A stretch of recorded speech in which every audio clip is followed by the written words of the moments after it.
अस्सलामुअलैकुम वरहमतुल्लाहि वबरकातुहू। दोस्तों, कैसे हैं आप सब। मैं उम्मीद करता हूं कि आप सब खैरियत से होंगे।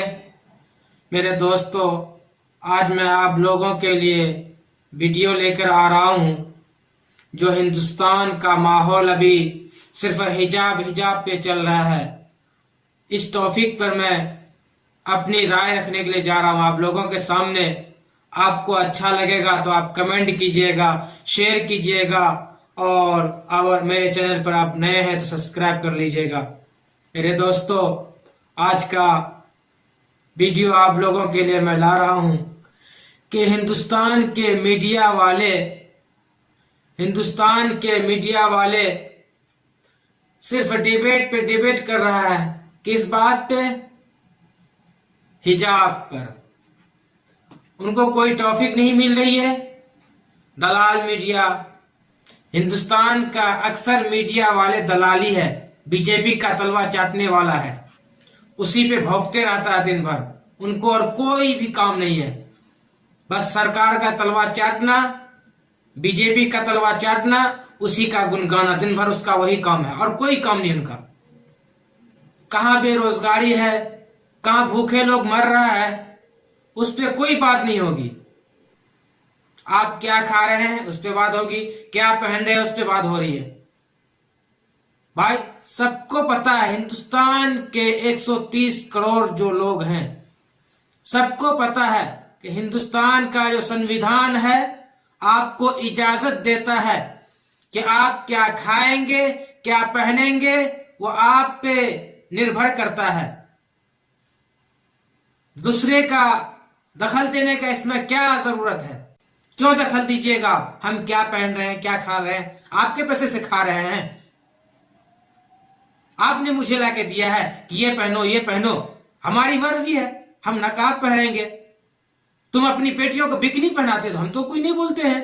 चड्डियों में रखते हो तुम अपनी बेटियों बहनों को, हम तो कुछ नहीं बोलते हैं। अपनी अपनी इच्छा है, अपनी अपनी मर्जी है, कौन क्या पहनेगा, कौन क्या खाएगा, अपनी मर्जी है। तुम कौन होते हो डिबेट करने वाले? दिन भर वही डिबेट चल रहा है। हिजाब पे यहां पे नहीं लिखा हुआ है, वहां पे नहीं लिखा हुआ है, अब से क्यों आ रहा है? हिजाब एक जमाने से चल रहा है, नकाब एक जमाने से पहन के लोग आ रही हैं। अपनी अपनी चॉइस है। जो पहने हिजाब करके आ रहे हैं, आप उस पर आरोप क्यों लगा रहे हैं? क्यों उंगली उठा रहे हैं? आपका पेट में दर्द क्यों हो रहा है? दिन भर देखो हिजाब पर डिबेट चल रहा है। अरे दलाली करना छोड़ दो मीडिया वाले, सरकार से तुम पूछो, आपने एक साल में कितने को रोजगार दिया, कितना को घर दिया? इस बात पर डिबेट नहीं है, हिम्मत नहीं है, आप सरकार से पूछ नहीं सकते, क्योंकि आपको जो आमदनी आ रही है उधर से ना, आप तलवे चाटते रहते दिन भर। अभी ये सरकार जब से आई है तब से हिंदुस्तान में न जाने कितने कितने तरीके से लोगों को परेशान किया जा रहा है। सिर्फ ज्यादातर मुसलमानों को टारगेट कर रहा है। मुसलमान है कि समझ नहीं रहा है। मेरे मुसलमान भाइयों, आप समझिए, गौर फिक्र कीजिए। हमारी बेटी, हमारी बहनें क्या पहनेंगी, क्या खाएंगी, वो हम तय करेंगे? वो आतंकवादी तय करेगा? भगवाधारी आतंकवादी तय करेगा? हमको जब संविधान हमको इजाजत दिया है, हम क्या पहनते हैं, क्या खाते हैं, वो हमारा मर्जी है। हम मुसलमान संविधान को मानकर चलते हैं।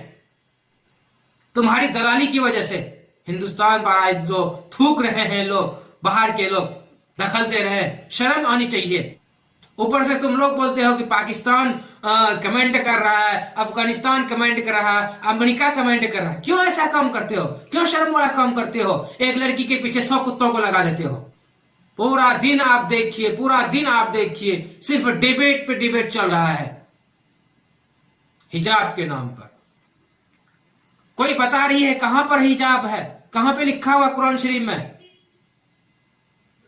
आप तो सर्च करो, सूरह नूर में है, आप जाकर सर्च कीजिए। मेरे हिंदुस्तान के मुसलमान भाइयों, आप समझिए हिंदुस्तान को इन लोग क्या करना चाह रहा है, ये बीजेपी सरकार क्या करना चाह रही है, आपको समझना है, आपको तय करना है। अभी यूपी का इलेक्शन है, वो आपको तय करना है।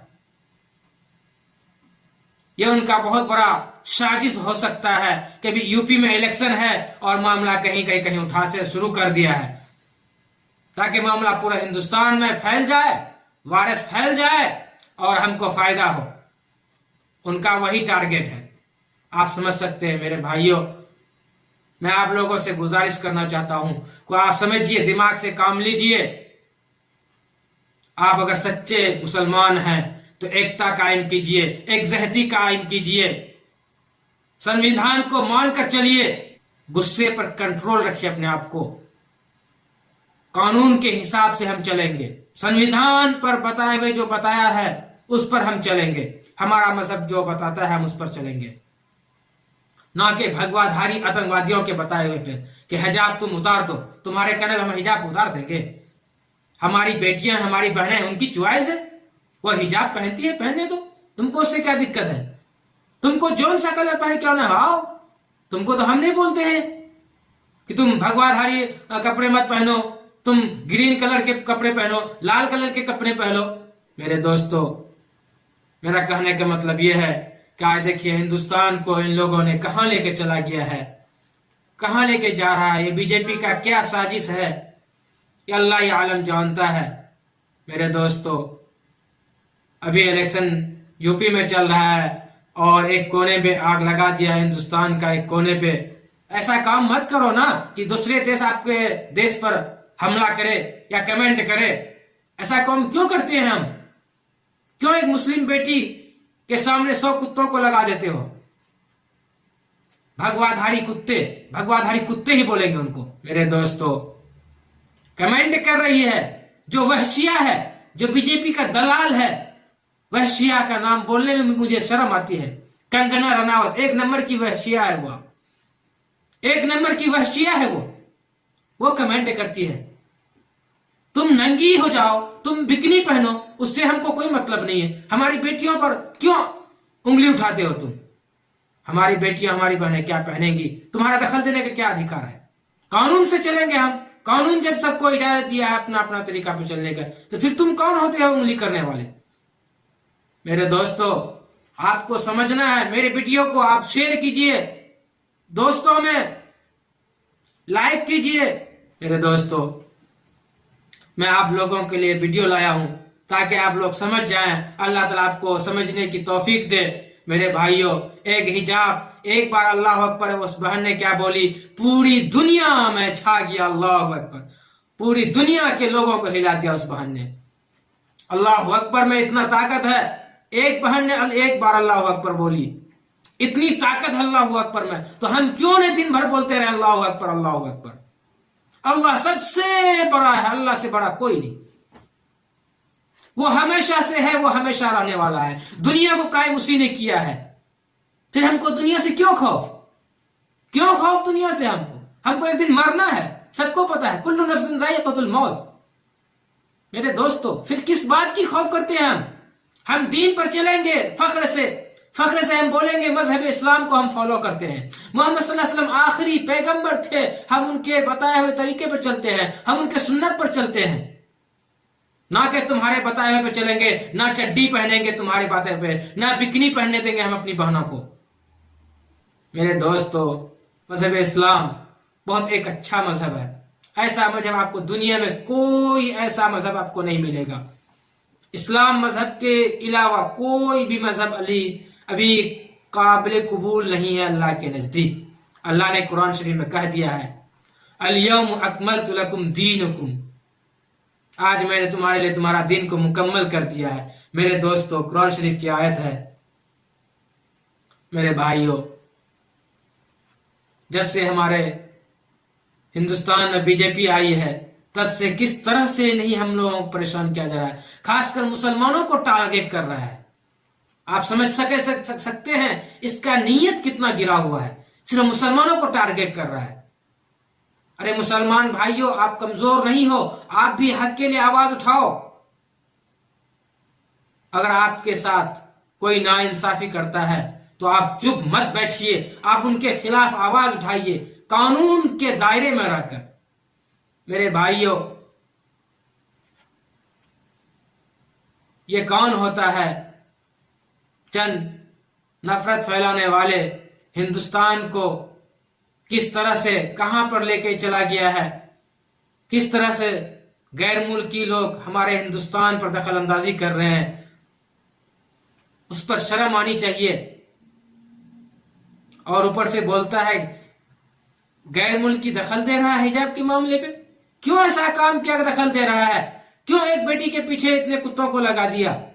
मेरे दोस्तों, जो जो पहनता है, जिसको जो अच्छा लगता है, संविधान ने इजाजत दिया है, उसको करने दो। उसकी मर्जी है, उसकी आजादी है। फिर तुम कौन होते हो रोकने वाले? तुम कौन होते हो टोकने वाले? मेरे दोस्तों, आप फिक्र कीजिए, आप अल्लाह को हाजिर नाजिर समझकर अपनी बेटियों को पर्दे में रखिए। मेरे दोस्तों, पर्दे का हुक्म है कुरान शरीफ में, आप अपने बेटियों को पर्दे में रखिए। हिंदुस्तान की मुसलमान बेटी बहनें सब आजाद हैं, कोई कैद नहीं है। जिसको जो मर्जी होता है वो पहनती है। मेरे भाइयों, नकाब में रहना कोई कैद बात नहीं है। पर्दे में जितने भी जो चीज होती है वो उतना ही खूबसूरती होता है। आप समझ सकते हैं, अनार का दाना को अल्लाह ताला ने कितना छुपा के रखा है। अखरोट, ये सब जो कीमती सब फल हैं अल्लाह ताला का, इन नियमतों को आप पहचानिए। उसी तरह बेटियां बहनें एक नियमत है। अल्लाह ताला उसको पर्दे में क्यों रखने के लिए बोला है? ताकि भेड़िए उन पर ना टूट पड़े। जिस तरह से उन भेड़िए, उन कुत्तों ने टूट पड़ा था, लेकिन उनका हिम्मत जो अल्लाह ताला ने उसके दिल में डाला कि बोलो अल्लाहु अकबर, तुम्हारा खौफ खत्म हो जाएगा। इसीलिए अल्लाह ताला ने पर्दे का हुक्म दिया है कि अपनी बेटियों को पर्दे में रखो। मेरे दोस्तों, पर्दे में जितनी भी चीज अच्छी लगती है, खुले में अच्छी नहीं लगती है। आप खुद समझ सकते हैं, आपको अल्लाह ताला ने दिमाग दिया है कि पर्दे की चीज अच्छी होती है या बगैर पर्दे की चीज अच्छी होती है। या आप कमेंट करके बताना। और मेरे वीडियो को शेयर कीजिए, पूरे दुनिया तक पहुंचाइए। पूरे दुनिया, हिंदुस्तान के मुसलमान के कोने कोने तक पहुंचाइए मेरे वीडियो को। अल्लाह ताला आप लोगों को अक्ल सलीम दे, समझने की तौफीक दे। मेरे दोस्तों, एक बेटी ने अल्लाह अकबर बोला, पूरे दुनिया को हिला दिया है। मेरे दोस्तों, आप लोग भी अल्लाह अकबर बोलिए, अल्लाह के रास्ते पर चलिए, कुरान की तिलावत कीजिए, नमाज पढ़िए, रोजा रखिएगा। रमजान का महीना आने वाला है। मेरे दोस्तों, मजहब इस्लाम पर उंगली तो आज से नहीं उठ रही है, एक जमाने से चली आ रही है, लेकिन सब मिट गया। लेकिन इस्लाम जिंदा है, जिंदा था और जिंदा रहेगा इंशाअल्लाह ताला। मेरे दोस्तों, किसी के कहने से, किसी के बोलने से इस्लाम मजहब मिटने वाला नहीं है। दुनिया जब तक कायम है, मजहब इस्लाम कायम रहेगा इंशाअल्लाह ताला। मेरे दोस्तों, आप लोगों से मैं गुजारिश करता हूं कि आप लोग पांचों वक्त की नमाज पाबंदी से पढ़िए। अपनी औरतों को, अपनी बेटियों को पर्दे में रखें। अंग्रेजों की तरह ना बनाइए अपनी बेटियों को। यूरोप में जिस तरह खुले आम रखती है, चड्डी पहना के रखती है अपनी बेटियों को, अपनी बहनों को, वही इन चड्डी धाड़ियों को अच्छा लगता है अपनी बहन बेटियों को। मेरे दोस्तों, कुरान में हिजाब का सूरह नूर में है। मेरे दोस्तों, ये आज नहीं आया है, ये जब से मजहब इस्लाम कायम हुआ है तब से पर्दे का बयान है। अपनी अपनी चॉइस होता है, कोई पर्दे करती है, कोई नहीं करती है। मैं आज से आप लोगों को कहना चाहता हूं, इस्लाम को टारगेट करना छोड़ दीजिए। कौन क्या पहनेगा, क्या खाएगा, वो आप छोड़ दीजिए। कानून है। मेरे दोस्तों, कहां चला गया हिंदुस्तान? जो 70 सालों में नहीं हुआ था, उन्होंने 7 साल 8 साल में पूरा कर दिया। मेरे दोस्तों, अभी अवैसी साहब जो आवाज उठाते हैं, सांसद में हो या कहीं और हो, मेरे दोस्तों, आप उनको पसंद कीजिए। एक उभरते हुए सितारे हैं हिंदुस्तान के मुसलमानों के लिए, एक पढ़े लिखे नेता हैं, उनको आप सपोर्ट कीजिए। अवैसी साहब को सपोर्ट कीजिए, अवैसी साहब की पार्टी को मजबूत कीजिए। मेरे दोस्तों, अल्लाह ताला से दुआ करते हैं कि अल्लाह ताला आप लोगों को अक्ल सलीम दे। फिर अल्लाह ताला से दुआ करते हैं, रब्बना आतिना फिद दुनिया हसनतम व फिल आखिरति हसनतम व क़िना अज़ाबन्नार। ए मौला करीम, हमारे हिंदुस्तान के मुसलमानों की हिफाजत फरमा। ए मौला करीम, उन बहन बेटियों की हिफाजत फरमा जिनके जरिए से पूरी दुनिया में आज हिजाब अल्लाहु अकबर का नारा गूंज रहा है। ए मौला करीम, उस बहन की हिफाजत फरमा जिसकी वजह से आज पूरी दुनिया में मुसलमान फख्र महसूस कर रहे हैं। ए मौला करीम, उस बेटी उस बहन की हिफाजत फरमा। ए मौला करीम, उस बेटी मुस्कान की हिम्मत पर हमें फख्र है। ए मौला करीम, उनको तो सेहत आमला दामला मुस्तमरा अता फरमा। ए मौला करीम, उनके परेशानियों को दूर अता फरमा। रब्बना आतिना फिद दुनिया हसनतम व फिल आखिरति हसनतम व क़िना अज़ाबन्नार। व सल्लल्लाहु तआला अला खैर खल्क़िही मुहम्मदिन व अला आलिहि व अस्हाबिहि अजमईन बिरहमतिका या अरहमर राहिमीन।